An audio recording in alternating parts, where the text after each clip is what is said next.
मोदी को गाली देना बिहार का सबसे बड़ा मुद्दा बनता जा रहा है। केंद्रीय मंत्री धर्मेंद्र प्रधान, सांसद Sambit Patra, deputy CM Vijay Sinha, JDU नेता केसी त्यागी ने पीएम मोदी को लेकर अपशब्द कहे जाने पर कांग्रेस को जमकर घेरा। तो पटना की गांधी मैदान थाने में शिकायत दर्ज कराई गई है। राहुल गांधी और यूथ कांग्रेस के नेता मोहम्मद नौशाद के खिलाफ कार्रवाई की मांग की गई है, क्योंकि जो मंच राहुल गांधी के स्वागत के लिए बनाई गई थी, उसी मंच से मोदी को गाली दी गई। प्रधानमंत्री को गाली क्यों दी गई, किसने दी, इस रिपोर्ट में समझिए सब कुछ।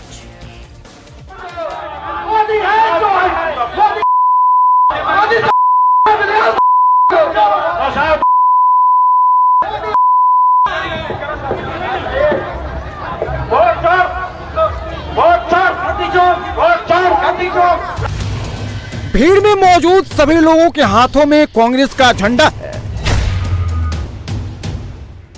मंच भी कांग्रेस का है। राहुल और तेजस्वी की वोट अधिकार यात्रा के लिए मंच लगा है। मंच के ऊपर लगे बैनर पर प्रियंका गांधी और तेजस्वी यादव की तस्वीर लगी है। लेकिन इस मंच में देश के प्रधानमंत्री नरेंद्र मोदी को गाली दी जा रही है।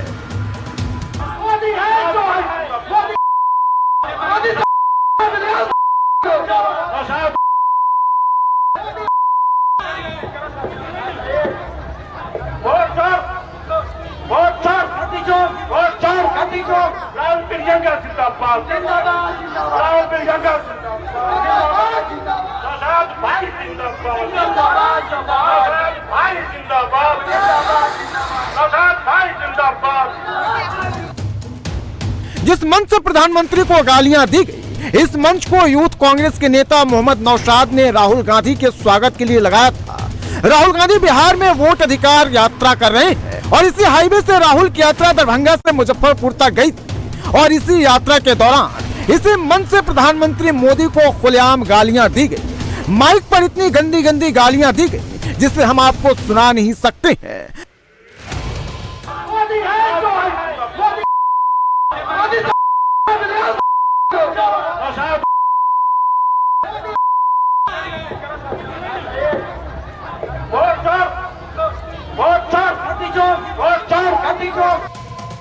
राहुल की यात्रा में प्रधानमंत्री मोदी को गाली देने का वीडियो जैसे ही वायरल हुआ, पटना से लेकर दिल्ली तक सियासी भूचाल आ गया।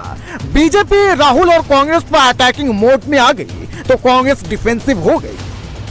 2012-13 से ही और उससे पहले से, जब से उनमें एक पोटेंशियल नेता दिखा है कांग्रेस पार्टी को, एक संभावित नेता दिखा है कांग्रेस पार्टी को, तब से कांग्रेस पार्टी उनके ऊपर इस प्रकार के भाषा का प्रयोग कर रही है। मौत के सौदागर, नाली का कीड़ा, नीच आदमी, कॉकरोच, वायरस, भस्मासुर, रावण, दुर्योधन, ये सारे भाषाओं का प्रयोग, ये सारी गालियों का प्रयोग माननीय प्रधानमंत्री नरेंद्र मोदी जी के लिए हुआ है। ये वही लोग हैं न जिनको संस्कार है, न भारत की संस्कृति का पता है।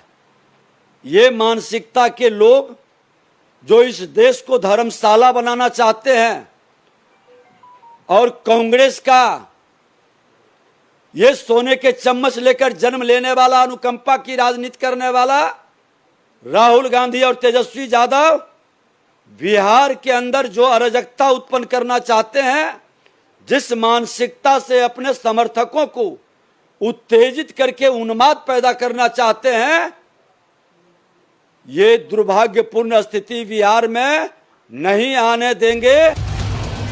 बिहार में इसी साल अक्टूबर में चुनाव है। बिहार में चुनाव आयोग एसआईआर की प्रक्रिया को पूरा करने में जुटा है। जिन मतदाताओं का नाम वोटर लिस्ट में नहीं जुड़ा है, उसे जोड़ने की कोशिश है, तो राहुल और तेजस्वी इसे वोट चोरी बता रहे हैं। बिहार के शहर शहर में वोट अधिकार यात्रा निकालकर एनडीए सरकार के खिलाफ माहौल बनाने में जुटे हैं और इसी दौरान दरभंगा में मोहम्मद नौशाद की सभा में माइक से खुलेआम गालियां दी गई। हालांकि गाली का वीडियो वायरल होते ही मोहम्मद नौशाद सामने आया और प्रधानमंत्री मोदी को अपशब्द कहे जाने पर माफी मांगी। हमारा कल प्रोग्राम था बिठौली के अंदर वहाँ पे शायद कुछ प्रधानमंत्री को अपशब्द किसी ने बोला है। हम लोग तो उस टाइम में कार्यक्रम करके राहुल गांधी जी के साथ हम लोग को ये था कि पीछे पीछे हम लोग निकल गए, सारे लोगों को हम लोग लेके निकल गए, लेकिन पीछे से किसने क्या बोला, कई बार ऐसे नॉनसेंस लोग चले जाते हैं। आपने देखा हो राहुल जी का मंच हो या फिर नरेंद्र मोदी जी का मंच हो, पीछे से हर आदमी बाद में चढ़ जाता है, कुछ अपने मन से अपशब्द बोलने लगता है, कोई फोटो खिंचवाने लगता है। तो अगर किसी ने इस तरीके की बात की है तो मैं उसकी निंदा करता हूं। देश के प्रधानमंत्री हमारे सबके प्रधानमंत्री हैं। लेकिन वोट अधिकार यात्रा के दौरान प्रधानमंत्री मोदी को गाली देने का मुद्दा बिहार में बड़ा हो गया है और बिहार चुनाव में भी बीजेपी से बड़ा मुद्दा बनाने की तैयारी में है।